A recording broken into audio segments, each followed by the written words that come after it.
Ժամը 13-ն Open Media-ի ուղիղ եթերում Renews լրատվականը շարունակում է իր աշխատանքը մենք աշխատում ենք հանուն Հայաստանի Հանրապետության, ես Անին եմ Զաքարյան, շատ բարի օր։ Կառավարությունը 5 շաբթի կայացող ավանդական նիստում հավանություն է տվել զինծառայության մասին օրենքում փոփոխություն կատարելու որոշմանը։ Ըստ այդմ 24-ամսյա պարտադիր զինվորական ծառայության ժամկետը 2025 թվականի ձմեռային զորակոչից սկսած կրճատվում է 6 ամսով։ Նախագիծը դեռ պետք է հաստատվի խորհրդարանում։ Ընդդիմադիր ուժերը քննադատաբար են անդրադարձել այս նախաձեռնությանը, մտահոգություն հայտնելով, որ փոփոխության հետևանքով զինված ուժերի թվակազմը կկրճատվի։ Գործադիր իշխանության եւ իշխող ուժի ներկայացուցիչներն էլ պնդում են, որ փոփոխությունը բանակի անձնակազմի կրճատման չի հանգեցնի, քանի որ կընդլայնվի պայմանագրայինների ինստիտուտը։ Խաղաղությունը Հայաստանի եւ Ադրբեջանի միջև հաստատված է, դա իրականություն է եւ մենք տեսնում ու զգում ենք տեղում նախորդին Փարիզի խաղաղության 8-րդ ֆորումի շրջանակում է առաջնորդության խաչմերուկներում խորագրով քննարկման ժամանակ ասել վարչապետ Նիկոլ Փաշինյանը։ Նա նաեւ խոսել է Հայաստանի եւ Միացյալ Նահանգների երկկողմ իրագործելիք Թրամփի ուղի ծրագրի մասին։ Ադրբեջանի հետ մեր հաղորդակցության ուղիների բացման արդյունքում եւ հույս ունենք, որ այդ շրջանակում տեղի կունենա Հայաստանի եւ Ադրբեջանի միջև սահմանների բացումը, ինչ կունենանք ի վերջո, կունենանք բաց հաղորդակցության ուղիներ Պարսից ծոցի, Օմանի ծոցի եւ Սև ծովի միջև, կունենանք նոր կապակցվածություն Կասպից ծովի եւ միջերկրական ծովի միջև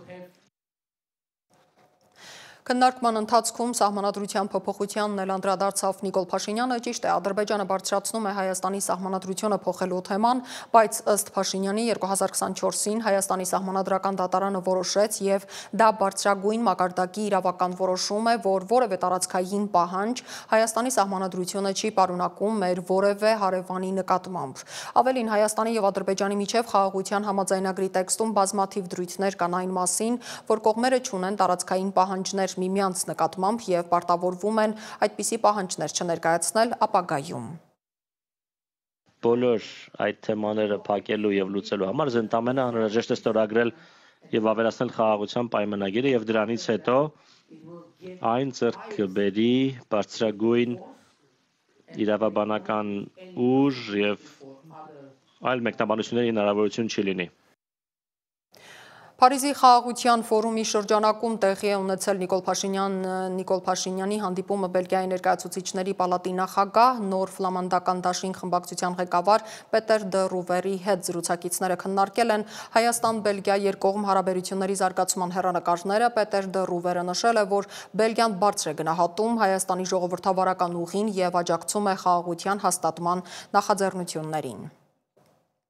Փարիզում Փաշինյանը հանդիպել է նաև Մոլդովայի նախագահ Մայա Սանդուի հետ եւ քննարկել Հայաստան-Մոլդովա երկկողմ հարաբերությունների զարգացման հեռանկարները, ժողովրդավարական բարեփոխումների առաջմղմանն ու տարածաշրջանային անվտանգության առնչվող հարցեր։ Կողմերը վերահաստատել են միջազգային հարթակներում փոխաջակցության կարևորությունը, ինչպես նաև գործակցության ընդլայնման պատրաստակամությունը։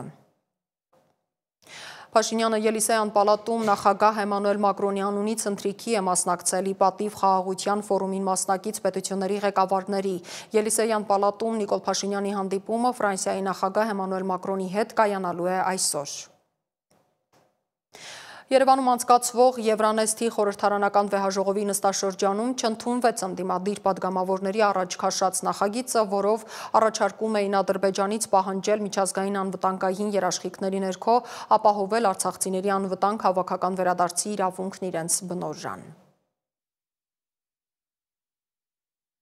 Արտադրել անմիջապես ռազմագերիներին եւ այլ պահվող անձանց բաց թողնել, մենք դեմ չենք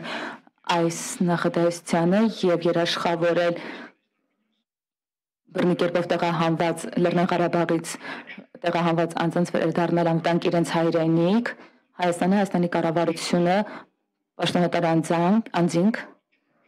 որոնք պատասխանատու են Հայաստանի արտաքին քաղաքականության համար, այս պահին չեն ներկայացնում նման պահանջ Ադրբեջանին։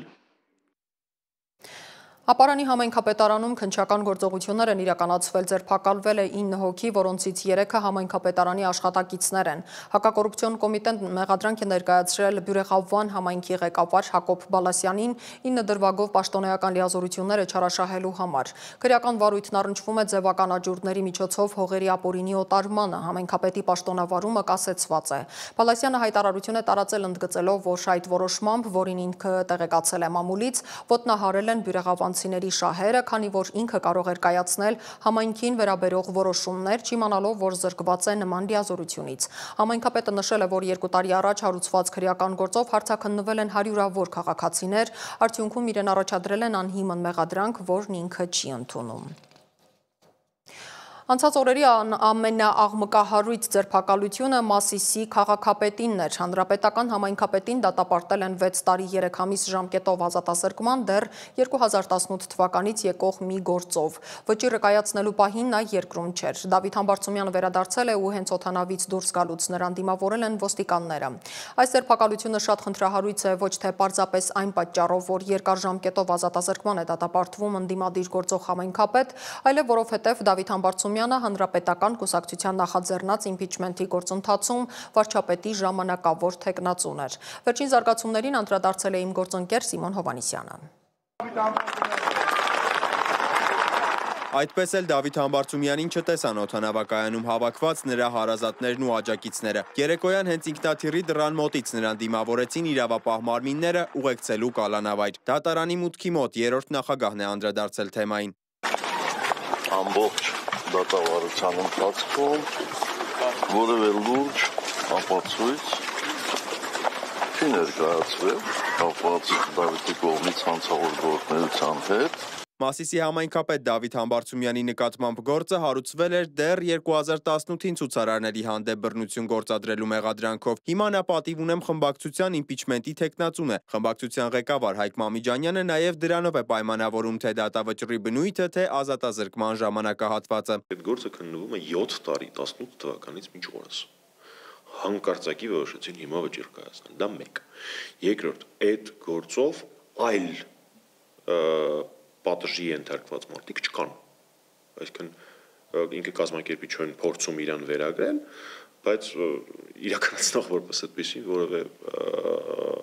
գործընթացում չի երևում։ Իշխանական պատգամավոր Ալխազ Ղազարյանի կարծիքով էլ դատավարությունները երկար են տևում Հայաստանում, երբեմն նաև հանրության աչքերում խամրեցնելով արդարադատությունը։ Մենք էլ ենք բողոքում, որ օրինակ դատական գործերը բավականին երկար են տևում ու գրեթե բոլոր այսպես բյուջեի քննարկումներին եւ այլն ամեն հնարավոր հարթակով փորձում ենք այնպես անենք օրենքի նախագծերով, որ այդ դատական գործունեությունները ինչ որ նախաքննական փուլն է իր մեջ ներառու դատերը հաճախակի լինեն, պատշաճ ընթացք ունենան եւ ճիշտ ժամանակին ավարտեն։ Դավիթ Համբարձումյանի աջակիցները չեն ընդունում առաջադրված մեղադրանքը։ Ընտանիքի անդամների հետ կապ հաստատել չստացվեց։ Երեք Զվարթնոցում լրատվամիջոցների հետ խոսել էին, այսօր չցանկացան։ Զվարթնոցում էր նաև պատիվ ունեմ խմբակցության ղեկավար Հայկ Մամիջանյանը, ասում է 10 ավտոբուս ոստիկան է հաշվել այնտեղ։ Քարոզչական ուղեկցումը, որ իրականացնում են այս անգամ ընդ որում Ալեն Սիմոնյանի, Վահագն Ալեքսանյանի մակարդակով, հա, այսինքն երեսփոխանների եւ արժանախագահի աթոռին նստածի մակարդակով բացարձակ հայտարարություն էր, որովհետև իրանք հրապարակում էին կադրեր, որոնք այս քրեական գործի հետ բացարձակ կապ չունեն, որտեղ Դավիթ Համբարձումյանը չի եղել եւ այլն, այսինքն քարոզչական ասպեկտն էլ անհրաժեշտ հաշվի առնել։ Նոր պաշտպանվելու ձև են գտել, երբ որ մարդն ունի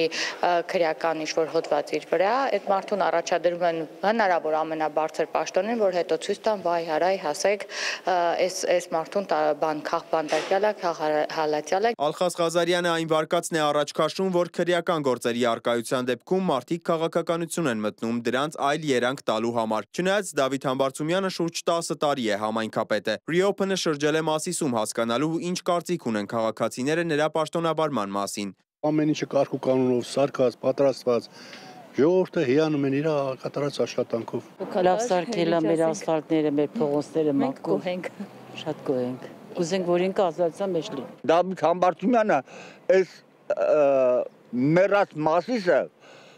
հարություն տվեց։ Ըստ իշխանական падգամավորի քաղաքական մեկնաբանության, փաստաբան Ալեքսանդր Կոչուբաևի հրապարակումն ու կալանավորումը ևս իրավական համակարգը քաղաքական երանգավորելու խնդիր էին լուծում։ Ասում է կալանավորվածը իրավաբան էր ու գիտեր գլխի գալիքը։ Վերջին օրերին Կոչուբաևի եւ Համբարձումյանի գործերը ամենակննարկվածներից են, բայց միակը չեն։ Օրինակ Միքայել arczepiskopos Աչապահյանը դատապարտվեց ազատազրկման ռազմական հեղաշրջման կոչեր հնչեցնելու մեղադրանքով։ Բագրատ Գալստանյանը կալանավորված է բռնի հեղաշրջում իրականացնելու մեղադրանքով, չնայած հրապարակված ապացույցներից որոշները 1 տարվա վաղեմության էին։ Վերջերս նաև կալանավորվեց ընդդիմադիր համայնքապետ Վարդան Ղուկասյանը, նա մեղադրվում է կաշառք վերցնելու մեջ։ Սամվել Կարապետյանը կալանավորված է եկեղեցու վերաբերյալ իր դիրքորոշումն ասելու համար։ Մկրտիչ arczepiskopos Պրոշյանն էլ կալանավորվեց Տեր Արամի կամ Ստեփան Ասատրյանի հայտարարությունից հետո, թե վերադասը իրեն ստիպել է ցույցի գնալ։ 2020 թվականի հունիսի 5-ին Գագիկ Ծառուկյանը Բարգավաճ Հայաստան կուսակցության քաղխորհրդի նիստում հանդես եկավ խիստ քննադատական ելույթով, հայտարարելով, որ կառավարությունը ձախողել է բոլոր ոլորտները եւ պահանջեց կառավարության 100%-ի հրաժարականը։ Այդ ելույթից անմիջապես հետո իրավապահ մարմինները ակտիվացրին նրա դեմ առկա քրեական գործերը։ Հունիսի 16-ին ազգային ժողովը նրան զրկեց անձեռնմխելիությունից եւ նա ձերբակալվեց։ 2020 թվականի նոյեմբերի 14-ին ձերբակալվեց Արտուր Վանեցյանը։ Ձերբակալությունն ուղիղ կերպով կապվեց նրա ակտիվ ընդդիմադիր գործունեության եւ հայտարարությունների հետ։ Դատարանը սակայն նրա ձերբակալությունը ճանաչեց ոչ իրավաչափ։ Իշխանության յուրացման եւ վարչապետի սպանության նախապատրաստման մեջ կասկածվող ԱԱԾ նախկին պետը այժմ քաղաքական հայտ է ներկայացնում իշխանություն ստանալու համար։ 2020 թվականի դեկտեմբերին, երբ վարչապետ Նիկոլ Փաշինյանը պատրաստվում էր այցելել Սյունիքի մարզ, Գորիսի համայնքապետ Արուշ Արուշանյանը Facebook-յան իր էջում հրապարակային կոչ արեց սյունեցիներին փակել մարզի մուտքը եւ թույլ չտալ վարչապետի այցը։ Կոչից ժամեր անց ուշ գիշերով նա ձերբակալվեց իր տան մոտից։ Նրան մեղադրանք առաջադրվեց զանգվածային անկարգություններ կազմակերպելու հոդվածով։ 2021 թվականի դեկտեմբերի 5-ին կայացած թիմ ընտրություններում Ամիկոն Ասլանյան դաշինքը ստացավ ամենաշատ ձայները Վանաձորում, առաջանցնելով իշխող քաղաքացիական պայմանագիր կուսակցությունից։ Սակայն դաշինքի ղեկավարը չհասցրեց վերընտրվել քաղաքապետ, քանի որ ձերբակալվեց։ Նրան մեղադրանք առաջադրվեց պաշտոնեական լիազորությունները չարաշահելու եւ պաշտոնեական կեղծիք կատարելու համար։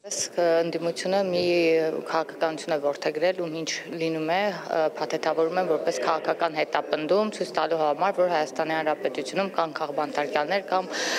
քաղաքական հալածյալներ։ Սիմոն Հովանիսյան, Աննա Հարությունյան, Վարդան Պողոսյան եւ Գևորգ Սյանոսյան, Reopen Media։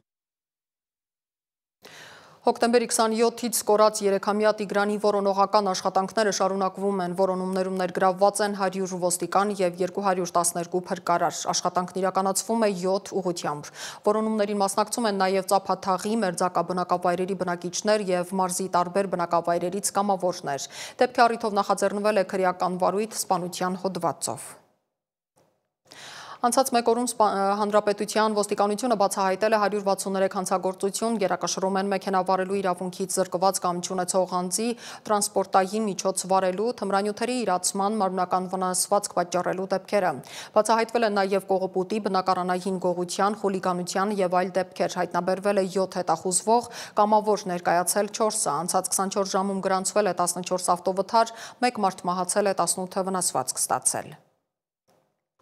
Տաշիր ընկերությունների խմբի փոխնախագահ մեր ձևով շարժման համակարգող Նարեկ Կարապետյանը հայտարարել է, որ հունիսի սկզբին, երբ դեռ հայտնի իրադարձությունները տեղի չէին ունեցել, այսինքն երբ դեռ Սամվել Կարապետյանը չէր եկել աջակցություն հայտնել եկեղեցուն ու հեծը չէր ազգայնացվել, իրենք առաջարկել են իջեցնել հոսանքի գինը, բայց մերժում են ստացել։ Մենք կապվել ենք հանրային ծառայությունները կարգավորող հանձնաժողովի հետ, որ հասկանանք, թե ինչու, եթե հնարավոր էր հոսանքը էժանացնել, ինչու դա չի արվել, փորձել է պարզել Մոնիկա Հայրոյանը։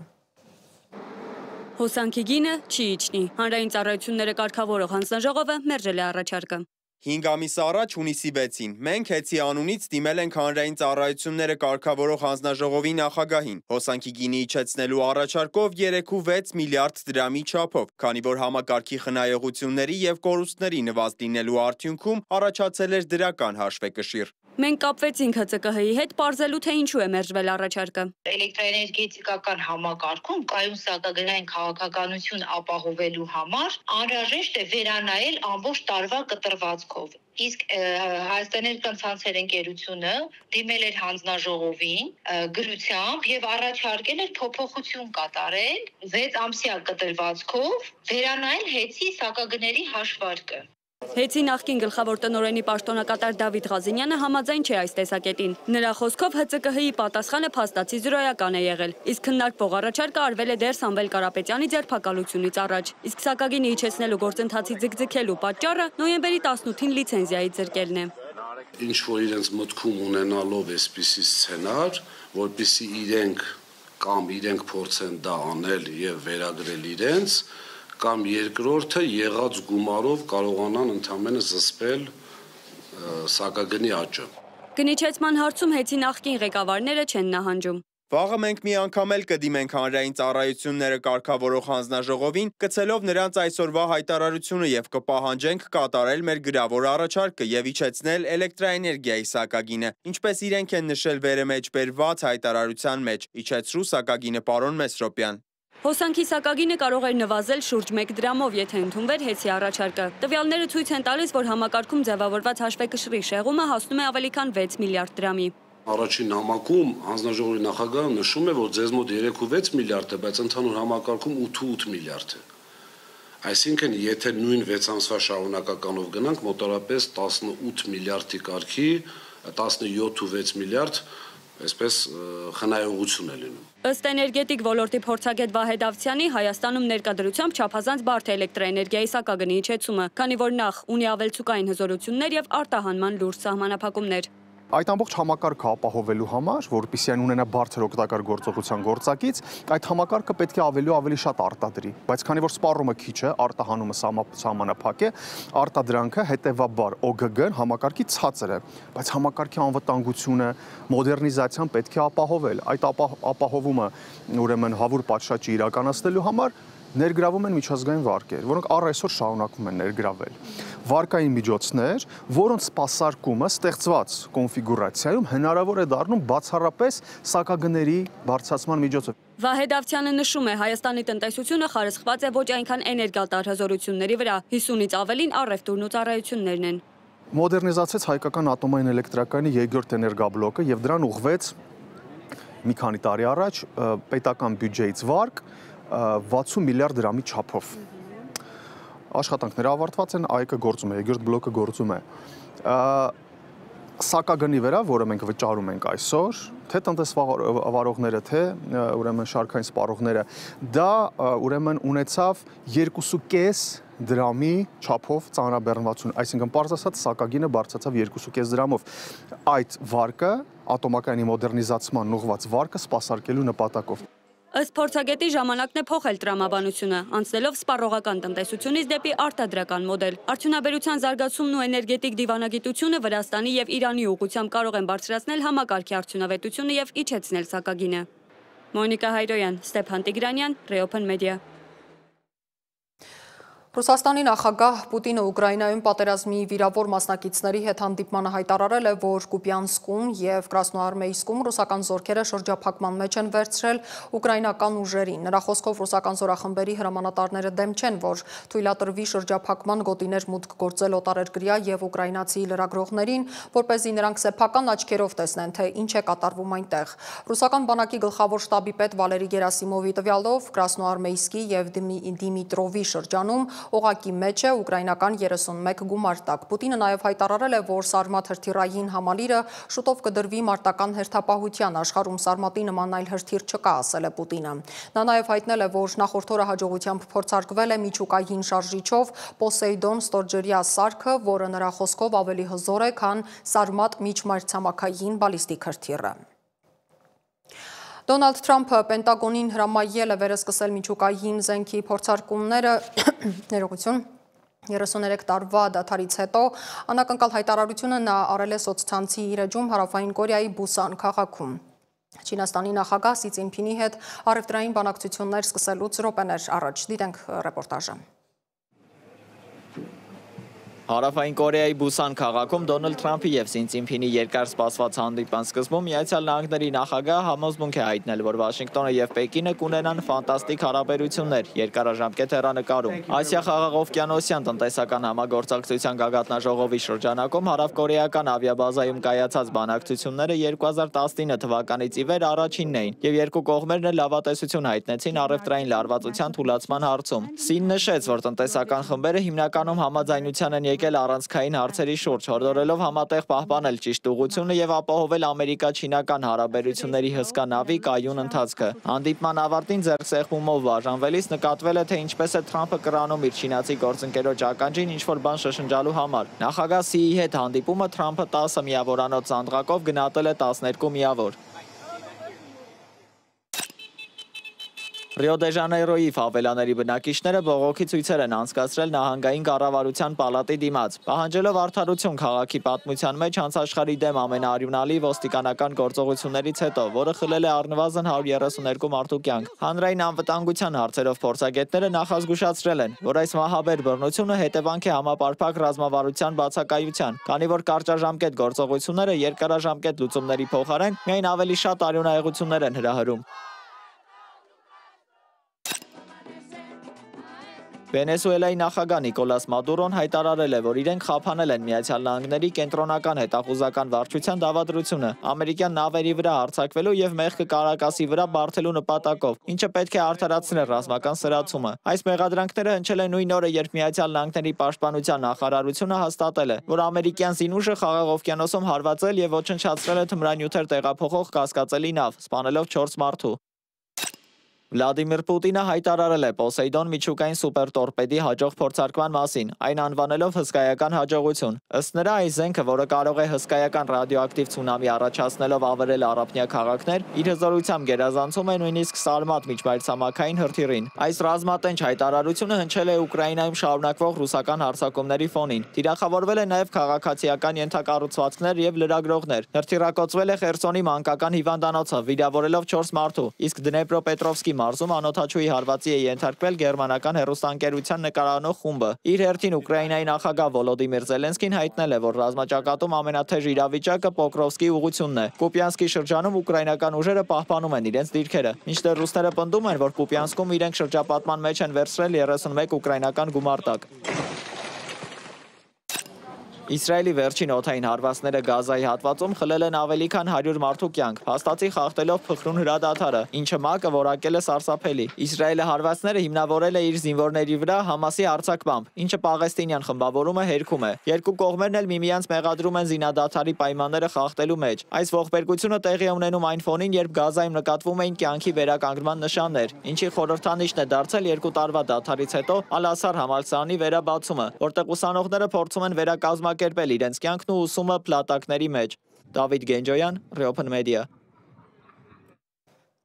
Ծանրամարտի կանանց Հայաստանի հավաքականի անդամ 58 կիլոգրամ քաշային Ալեքսանդրա Գրիգորյանը նվաճել է Եվրոպայի երիտասարդների չեմպիոնի տիտղոսը Ալբանիայի Դուրես քաղաքում անցկացվող Եվրոպայի երիտասարդների եւ մինչեւ 23 տարեկանների առաջնություններում։ Ալեքսանդրան առաջինն էր թե հրում եւ թե պոկում վարժություններում։ 60 կիլոգրամ քաշային Կարնիկ Չոլակյանը նույնպես հավասարը չի ունեցել պոկում եւ հրում վարժություններում եւ դարձել է Եվրոպայի մինչեւ տարեկանների չեմպիոն։ Նույն քաշային կարգում Սեյրան Խուդակյանն արժանացել է փոքր շարծաթե մեդալի, իսկ երկամարտի արդյունքներով զբաղեցրել 5-րդ տեղը։